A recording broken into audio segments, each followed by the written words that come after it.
Bonsoir aux chers amis internautes d'Ivoire TV.net. Merci de nous rejoindre pour cet entretien spécial avec le docteur Foy Alexis, enseignant et consultant en droit international, également candidat indépendant aux dernières législatives à Vavois dans le centre-ouest de la Côte d'Ivoire. Docteur Foy Alexis, bonjour, bonsoir plutôt. Oui, bonsoir. Bonsoir, Monsieur Agui. C'est un plaisir pour moi d'être sur votre plateau ce soir. Merci.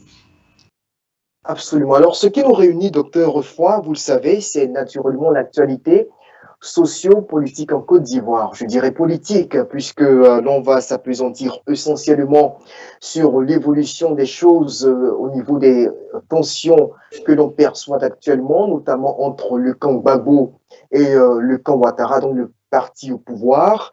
Alors, tout de suite, vous observez en même temps que nous, en même temps que l'ensemble des observateurs de la vie politique en Côte d'Ivoire, une certaine montée des tensions depuis le retour à Abidjan de l'ex-président Laurent Gbagbo, rentré le 17 juin dernier, et qui a multiplié des déclarations qui, dans le camp du pouvoir, ont été interprétées comme une sorte de défiance à l'égard du président Alassane Ouattara. Aujourd'hui, l'on parle d'alliance ou de consolidation de l'alliance Laurent Gbagbo-Henri Konan Bédié. Dans le même temps, le pouvoir se braque avec la sortie ce lundi 13, non plutôt 12 juillet, Adama Bektogo, directeur exécutif du RHDP au pouvoir. Alors, quelle lecture faites-vous en tant qu'analyste politique de la situation dans votre pays actuellement? Bien, merci pour cette question. Évidemment, nous avons une observation, nous avons à porter un regard sur l'actualité politique de notre pays, puisque nous sommes partie prenante des activités, de tout ce qui se passe sur l'échiquier national. Et l'observation qu'il faut faire d'emblée à ce niveau-là, c'est que dans un premier temps, il était nécessaire que les fils de la Côte d'Ivoire se retrouvent et échangent sur la vision de la Côte d'Ivoire moderne, la vision qu'ils ont de la nouvelle Côte d'Ivoire. Et c'est très important. Et je crois que c'est dans ce sens-là que depuis un certain temps, la question de la réconciliation a été évoquée. Et nous savons que cette question a été évoquée dans le camp RHDP, le camp Ouattara, s'il fallait s'exprimer ainsi. Et cela donnait déjà un signe important du besoin que le peuple avait quant à la réconciliation nationale. Et à son retour de Bruxelles, le président Laurent Gbagbo, effectivement, a essayé d'aller dans ce sens-là. Donc, le rappel de certains faits historiques, s'il fallait parler d'histoire, était nécessaire quand même. Donc, dit que, par exemple, qui a gagné les élections et que, ce qui s'est passé, ce sont des rappels, ça ne peut pas véritablement avoir, ça ne devrait pas être appréhendé de façon négative. C'est juste un rappel. Cela ne veut pas dire qu'il ne va pas dans le sens de la réconciliation. Donc, d'abord, le retour était important et les autres étapes devraient être amorcées. Mais déjà, faire une interprétation de tous, de ce qu'il est en train de dire, et voir ça comme une défiance, déjà montre que peut-être de l'autre côté, il n'y avait pas cette volonté-là d'aller à la réconciliation. Je crois que quel que soit ce qui se passe, c'est le parti au pouvoir qui devrait garder le calme et montrer la direction à prendre chaque fois que cela est nécessaire. Donc, je crois que de façon globale, l'observation qu'il faut faire, c'est qu'il n'y a pas lieu de créer des tensions en ce moment. Le parti au pouvoir est aux commandes, ils ont la situation en main, ils n'ont pas vraiment à paniquer, ils n'ont pas à s'inquiéter, ils devront effectivement adopter cette attitude paternaliste et montrer le chemin à tout le monde. Donc, il ne faudrait pas que certains propos, juste des propos, aillent jusqu'à ébranler tout le monde. Absolument, on vous aura compris. Et sur la question du rappel ou des premières déclarations de Laurent Gbagbo faites sur les chaînes étrangères, notamment France 24 et Arte, la chaîne franco-allemande, il y a ceci qui, pour certains, a été très vite perçu comme une volonté ou comme une démarche vindicative de l'ex-chef d'État. Il a dit qu'il souhaiterait que la justice internationale se penche également de l'autre côté, donc dans le camp d'en face, pour chercher à savoir qui a tué, puisque lui a été, selon ses propres termes, innocenté, blanchi, et il estime qu'il faut faire la lumière de l'autre côté, dans le camp d'en face, justement pour dénicher, pour que la vérité éclate enfin sur les auteurs des 3000 morts recensés durant la crise post-électorale de 2010. En tant qu'acteur politique, analyste également, selon vous, est-ce que cette déclaration était opportune dans le contexte de réconciliation que la Côte d'Ivoire connaît aujourd'hui?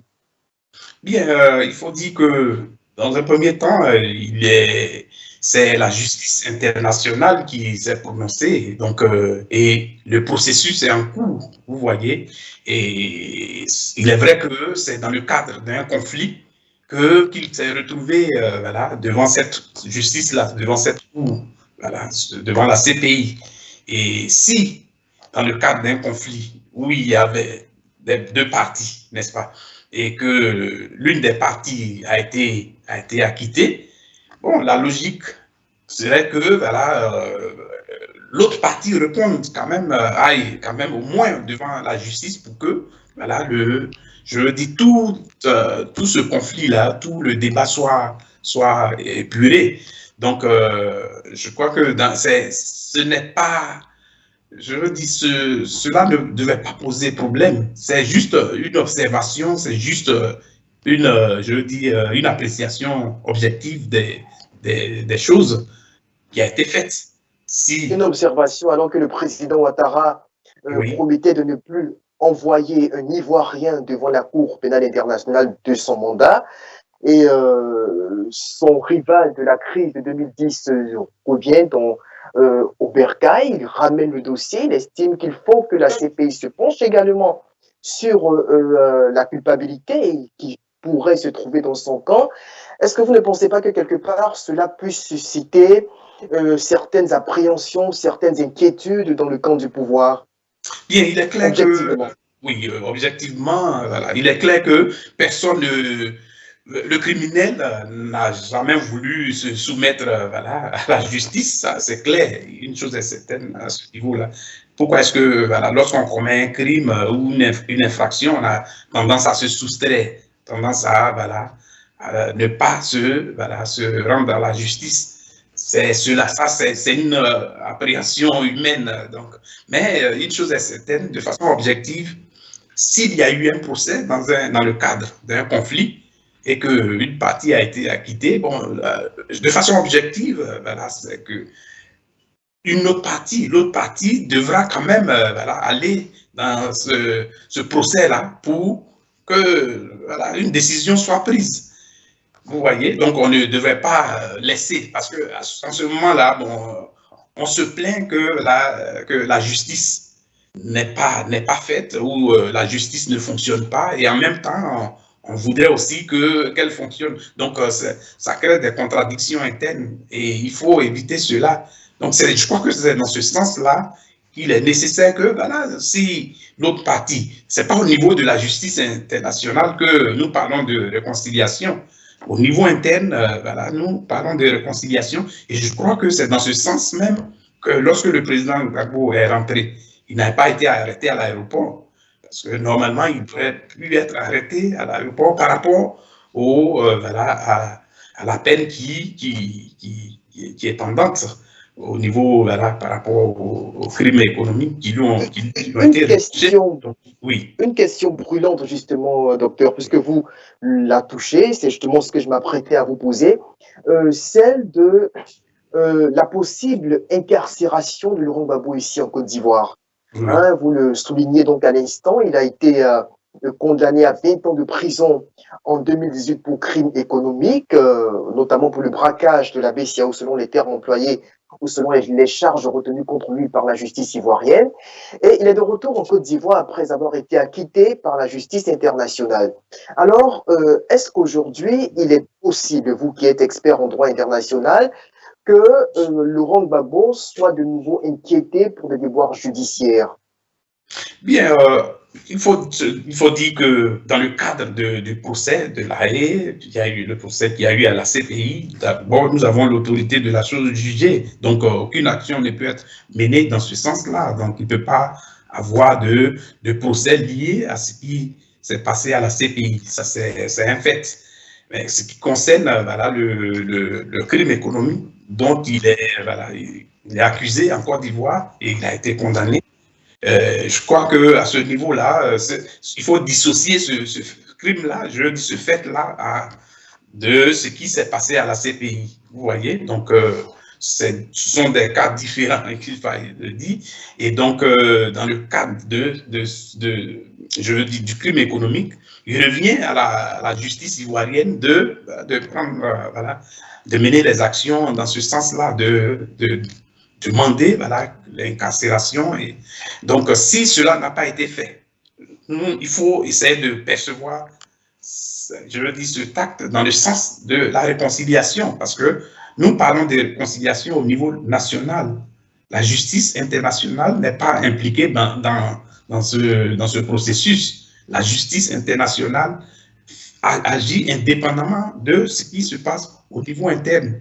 Et donc, tout à l'heure, lorsque nous parlions de la possibilité de poursuite, l'opportunité de poursuite par rapport à l'autre partie, cela est un fait. Donc, objectivement, il faut l'appréhender ainsi. Donc, la justice internationale peut engager des poursuites, engager des actions dans le sens des infractions commises pendant la crise post-électorale.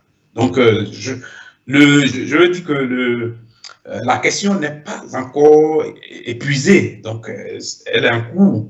Et donc, la justice internationale peut toujours agir.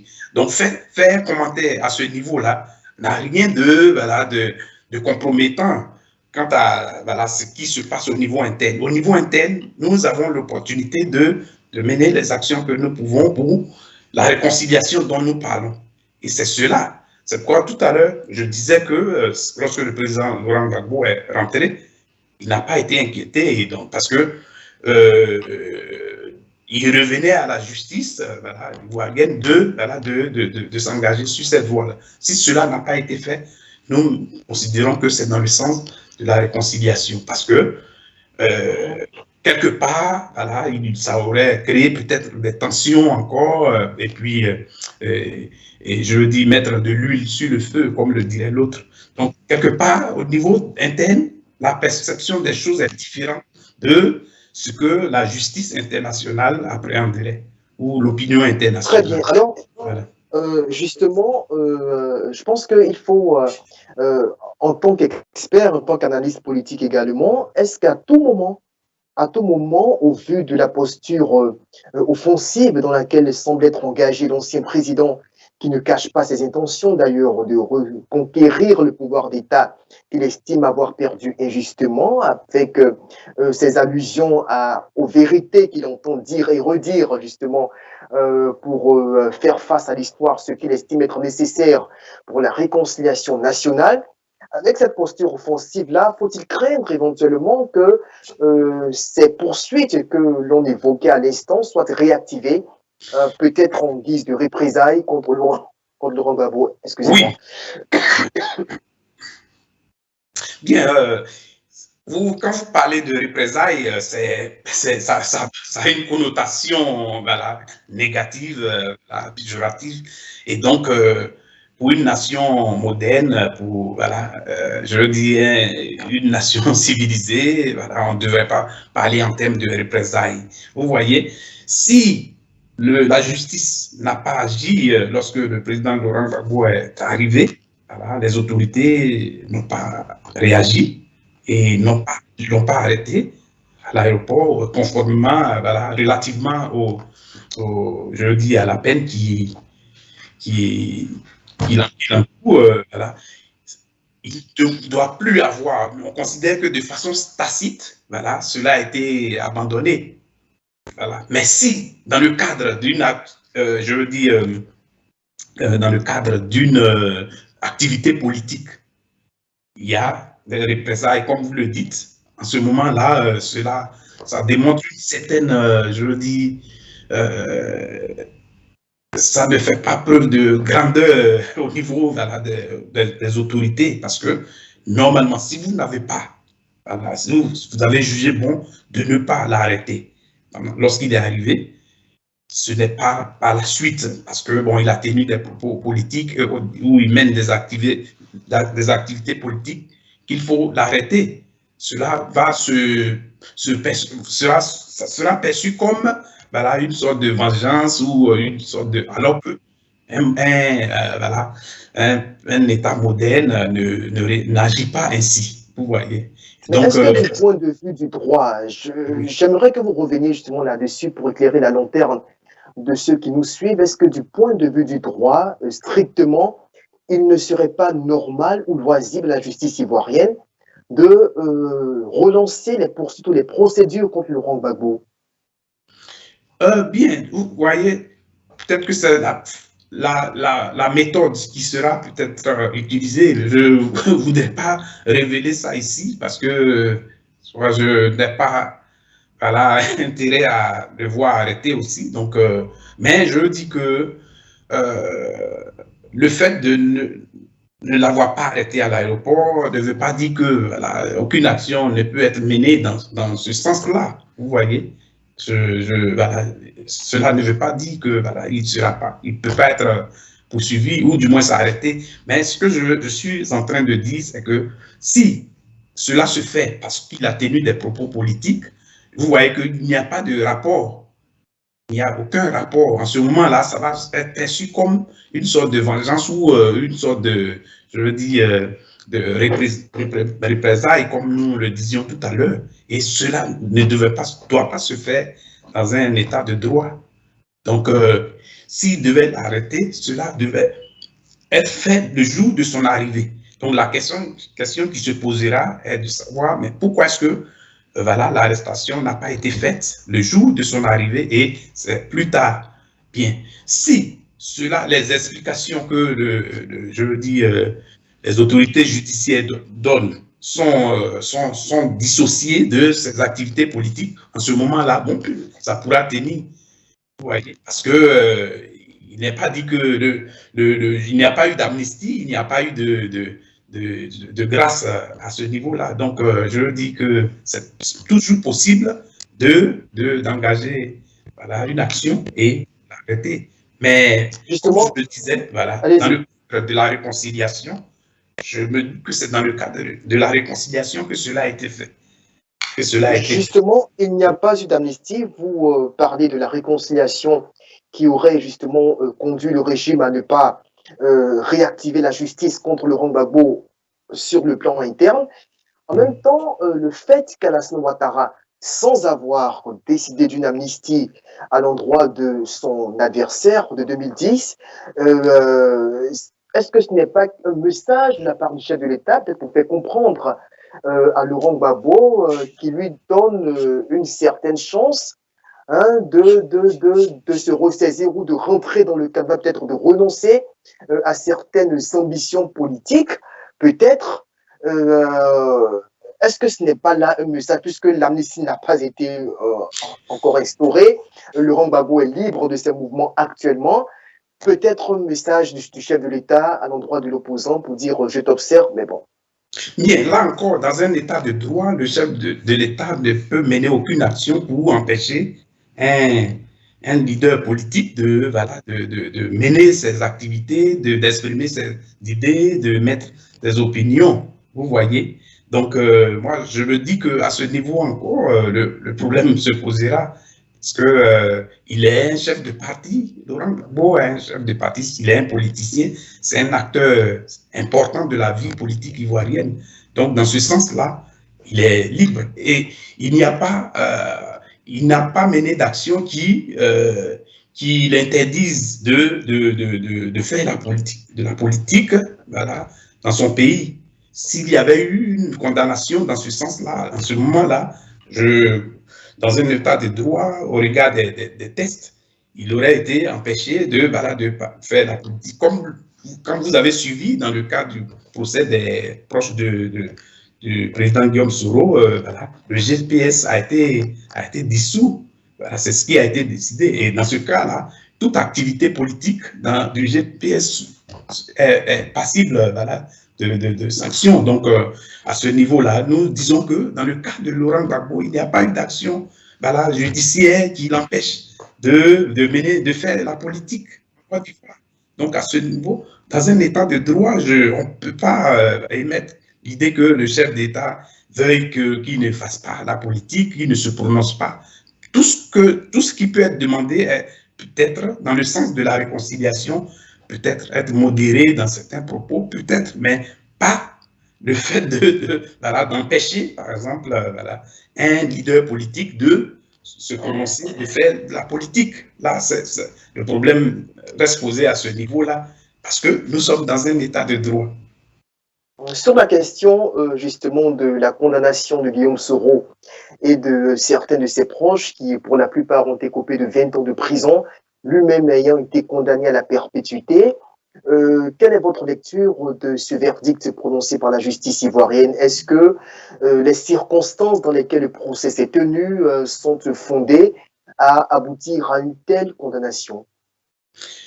Bien, c'est selon l'appréciation des juges que voilà, les condamnations ont été prononcées et il faut le dire, peut-être que le plus souvent, nous avons une appréciation subjective des choses et donc ça donne ce qui crée l'émotion, voilà. Donc, et en général, on ne perçoit pas, on ne cherche pas à comprendre véritablement, voilà, comment la justice fonctionne. Quoi qu'il en soit, voilà, ce sont des condamnations selon des faits qui ont été commis.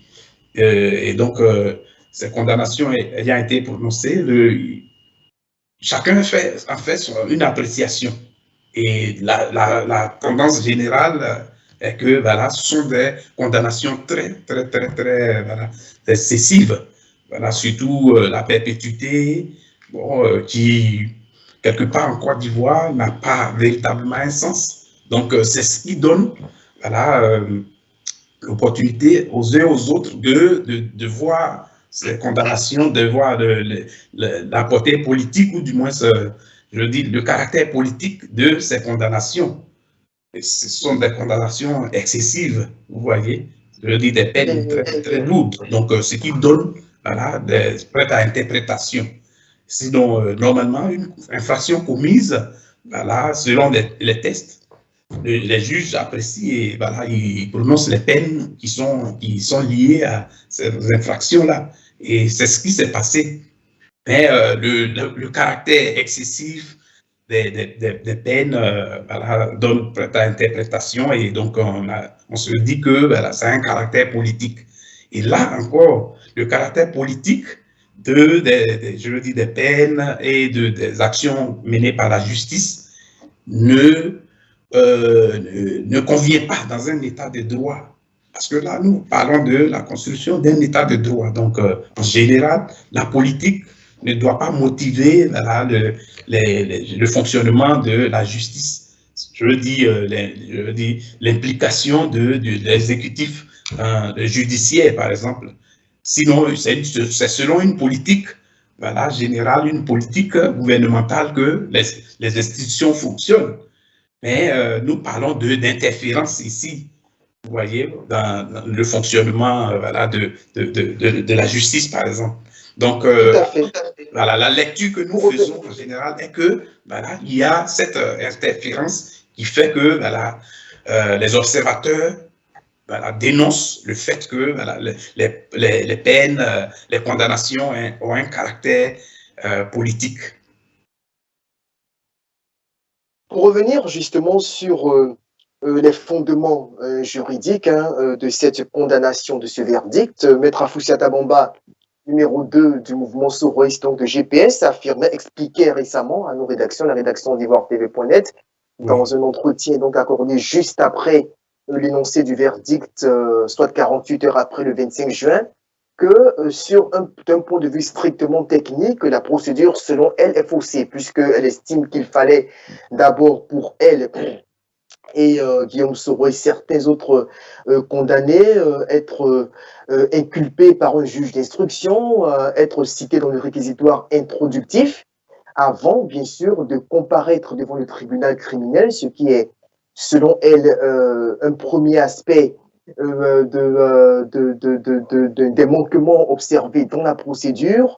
Et également, au cours du procès, les avocats de la défense ont relevé un manque criard de preuves qui n'ont pas été mises à leur disposition et qui les aurait amenés à croire que le tribunal n'avait aucun élément basique même pour ordonner une quelconque condamnation contre les membres de GPS au point d'en arriver à une dissolution qu'on évoquait tout à l'heure. Alors justement, sur la question, vous aussi qui êtes juriste, quel est votre avis là-dessus, sur l'appréciation qu'en faisait Maître Afoussata Bamba? effectivement, c'est une appréciation générale d'abord. Les éléments techniques dont elle parle, vous savez que la procédure, il y a les règles de procédure qui doivent être observées dans un procès. Donc, voilà. Et lorsque, par exemple, je veux dire, la défense observe, voilà, constate que les règles des procédures ont été viciées, voilà, cela, ce sont des exceptions qui sont soulevées pendant, voilà, au seuil du procès en général. Mais nous avons vu en général que lorsque, voilà, un procès a un caractère politique, comme on puisse le dire, voilà, a un caractère politique, il y a une certaine question, certaines questions sont posées. Est-ce que les juges, ou du moins, je veux dire, les juges, le procureur, a une méconnaissance des règles de procédure, ou bien c'est parce que, bon, je veux dire, la volonté de condamner voilà, ces personnes-là qui les amènent à vicier, à violer toutes ces règles de procédure. C'est la question. Est-ce que c'est un problème de méconnaissance des procédures ou bien, voilà, parce qu'il il faut accuser, il faut forcément voilà, condamner ces personnes-là. Vous voyez. Et donc, lorsqu'on observe en général, on se dit que bon, la possibilité de méconnaissance, l'idée de méconnaissance des procédures n'est pas, cet aspect n'est pas tellement le problème, mais c'est plutôt voilà, la perception, la vision politique ou l'approche politique qui renferme toute la procédure qui emmène voilà, je veux dire, les juges, le procureur à commettre voilà, certaines choses, à montrer voilà, je veux dire, des manquements au niveau de la procédure, vous voyez. Et donc, comme nous le disions tout à l'heure, le problème est cela. En général, dans nos pays, l'interférence voilà, de De l'exécutif l'exécutif et du voilà, judiciaire. voilà, sur le judiciaire amène en général à commettre beaucoup d'erreurs, voilà, des erreurs flagrantes, ben, comme dans les différents procès que nous avons vus ces dernières années. Et le débat n'y est pas. Nous voyons clairement que tout est motivé par la politique. Voilà. Parce que quand même, nous avons des juristes qui ont, voilà, des juges, des gens qui ont quand même voilà, une connaissance claire des règles de procédure, du droit. Mais voilà, l'influence politique vient nous, nous amène à voir des scènes qui, voilà, je veux dire, kafkaïens, surréalistes en matière de, voilà, du fonctionnement de la justice.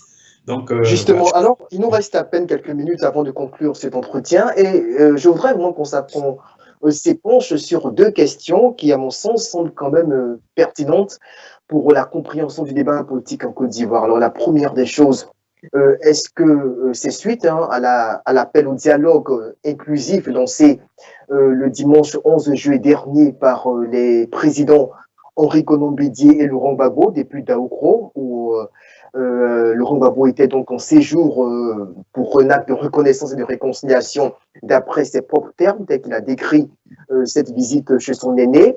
Le RHDP estime qu'il n'y a pas, à l'heure actuelle, au regard des circonstances actuelles, nécessité d'un dialogue politique entre les acteurs de la classe politique ivoirienne. Ensuite, votre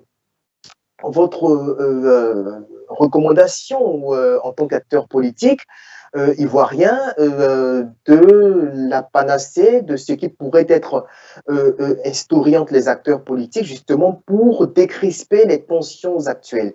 Alors, la première question, je récapitule, est votre avis sur l'appel au dialogue lancé par les deux anciens chefs d'État et la réaction du RHDP au pouvoir d'Alassane Ouattara. Et la seconde, c'est la recommandation que vous pourriez faire pour mettre fin aux tensions actuelles dans le pays. Merci On bien. en a pour 6 minutes. Oui, merci pour cette question. Je vais rapidement situer tout dans un contexte historique. Vous savez que voilà, le président Laurent Gbagbo, à partir de 1990, voilà, a commencé ce combat-là voilà, de démocratisation de la Côte d'Ivoire. Et dans ce sens, je crois que la réponse des autres partis, essentiellement du PDCI, devait être positive, n'est-ce pas? C'est-à-dire essayer d'adopter une vision commune quant à la politique, voilà, la politique nationale. Et cela n'a pas été fait. Nous avons vu que voilà, il y avait une certaine réticence du parti au pouvoir d'alors de s'engager sur certaines voies, sur le minimum. Vous voyez, en 95, par exemple, il y a eu le boycott actif qui a été voilà, suscité par rapport voilà, au refus voilà, du parti au pouvoir de quand même d'accepter un minimum de conditions pour les élections, n'est-ce pas? Vous étiez membre du PDC, donc vous êtes membre du PDC RDA, il faut le rappeler. Bien, non, cela ne m'empêche pas de faire une analyse objective en tant qu'universitaire, vous voyez. Voilà, donc, la gouverne de nos téléspectateurs. Il faut voilà, en général, il faut restituer les faits, voilà, c'est ça la vérité, voilà, je le dis. Il faut restituer les faits et puis, à partir de là, voilà, on peut aller sur de nouvelles bases. Vous comprenez? Donc, je disais que nous avait parlé des urnes transparentes, tout cela a conduit à une crispation qui a créé, qui a fait que il y a eu le boycott actif et autres, vous voyez. Et il n'y a jamais eu de consensus entre ces deux grands partis-là au niveau national. Et cela a abouti éventuellement à la faille qui a été créée et nous avons vu le coup d'État de 1999. Vous voyez, c'est voilà, que tout est parti. Et aujourd'hui, si nous voyons ces ennemis, entre guillemets, d'autrefois, voilà, si nous voyons ceux-là en train de se réconcilier, et il faut dire que, voilà, il faut dire que c'est à saluer. Donc, en parlant de dialogue maintenant, je crois que il faut saluer l'action, il faut saluer cette action-là et dit que voilà, c'est ce qu'il fallait au départ. Depuis voilà, près de 3 décennies, ils auraient pu, ces fils de la Côte d'Ivoire auraient pu s'entendre lorsque Laurent Gbagbo parlait d'asseyons-nous et discutons. Ils auraient pu s'asseoir et mettre ensemble voilà, une politique voilà, à la générale, une vision commune pour que la Côte d'Ivoire ne se retrouve pas là où elle est aujourd'hui. Mais il n'est jamais trop tard pour bien faire. Et si aujourd'hui, cela parle de réconciliation et de vision commune pour la Côte d'Ivoire, cela est bénéfique. Et concernant voilà, la réaction du parti au pouvoir à travers les propos d'Adama Togo, il faut dire que bon, nous avons eu l'occasion de voir que voilà, le parti au pouvoir n'est pas, je veux dire, un peu, je veux dire, un peu sensible voilà, à ces questions-là. il n'y a peut-être pas cette volonté d'aller à la réconciliation. C'est ce que nous pouvons dire, parce qu'à travers les propos tenus, qui sont, entre guillemets, voilà, guerriers, voilà, il faut dire que, bon, quelque part, il n'y a pas, il ne laisse pas entrevoir cette volonté-là d'aller à la réconciliation. Et donc, la recommandation ici est que, voilà, déjà, les deux présidents, Laurent Gbagbo et Bédié, ont exprimé la volonté claire d'aller à la réconciliation. Il revient maintenant au parti au pouvoir, essentiellement au RHDP, d'aller dans ce sens-là.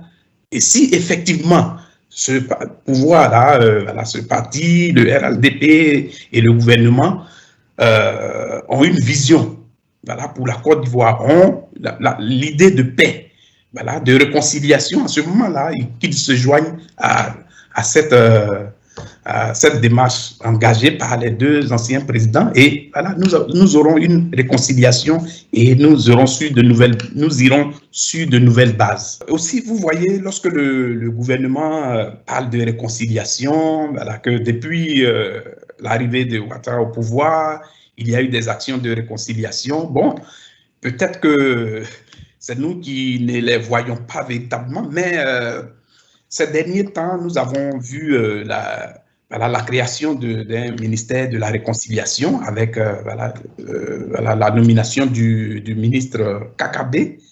Je crois que déjà cela donnait un signal fort dans le sens de la réconciliation, mais depuis sa nomination, nous n'avons pas véritablement vu, voilà, certaines des actions qui pourraient être dans le sens de la réconciliation.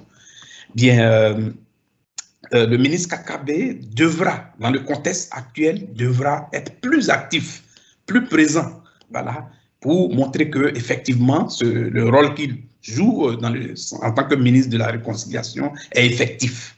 Et nous avons dit que si il est empêché par ceux qui ont, par celui qui l'a nommé, s'il est empêché de faire le travail, et il est jeune, il a un avenir politique à garantir. Il serait mieux, voilà, que cette génération-là soit différente, voilà, des autres, là où on ne démissionne pas lorsque, voilà, il y a lieu de démissionner. Je crois qu'il devra avoir le courage de démissionner tout simplement. Voilà, parce que là, on se dirait peut-être que certains disent que bon, il a été récompensé pour avoir accompagné le président Ouattara à la présidentielle. Cela ne devait pas être vu ainsi. Voilà, ça ne devait pas être vu comme une nomination de récompense. Il devra se mettre au travail, même si tel était le cas, mais il devrait se mettre au travail et montrer qu'effectivement, il est en train de travailler dans le sens de la réconciliation des Ivoiriens. Mais ce n'est pas le cas aujourd'hui. Et s'il se trouve empêché de le faire, en ce moment qu'il ait le courage de démissionner. Mais s'il se trouve dans un jeu avec le parti au pouvoir, avec le RHDP, je crois que c'est à ses risques et périls parce que ça ne prospérera pas, ça n'aidera pas les Ivoiriens, ça n'aidera pas sa carrière politique future. Il y a eu beaucoup beaucoup de torts causés déjà, mais je crois que le peuple peut toujours pardonner. Le peuple peut pardonner, mais tout dépend de comment, voilà, les uns et les autres, voilà, se comportent par la suite. Et c'est cela. Donc, parler de réconciliation, personne ne doit être inquiété. L'inquiétude au niveau du RHDP, on a souvent entendu, ils se disent, s'ils perdent le pouvoir, ça sera vraiment une tragédie. Et ça a bouté, voilà, sur leur position de ne pas permettre une alternance quelconque peut encore, voilà, agrandir le fossé entre les Ivoiriens et mettre le pays entier en péril. Donc, il faudrait que les positions changent, il faudrait qu'on ait une vision assez voilà, fraternelle, assez sociale des choses pour que voilà, le pays, voilà, la Côte d'Ivoire puisse être réconciliée. Docteur, merci d'avoir été là, merci de nous avoir consacré donc, ce temps pour analyser avec nous l'actualité socio-politique de Côte d'Ivoire. Je rappelle que vous êtes enseignant, chercheur et consultant en droit international, mais également ancien candidat aux législatives du 6 mars dernier pour la localité de Bavois, dont vous êtes originaire. Merci d'avoir été là pour nous apporter votre lecture de l'actualité en Côte d'Ivoire. Merci également à vous, chers internautes de nous suivre. On se dit au revoir. À bientôt. À très bientôt. Merci. Au revoir.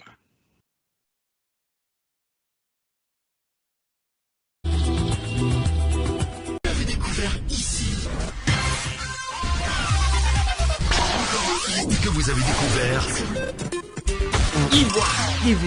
Ivoire TV.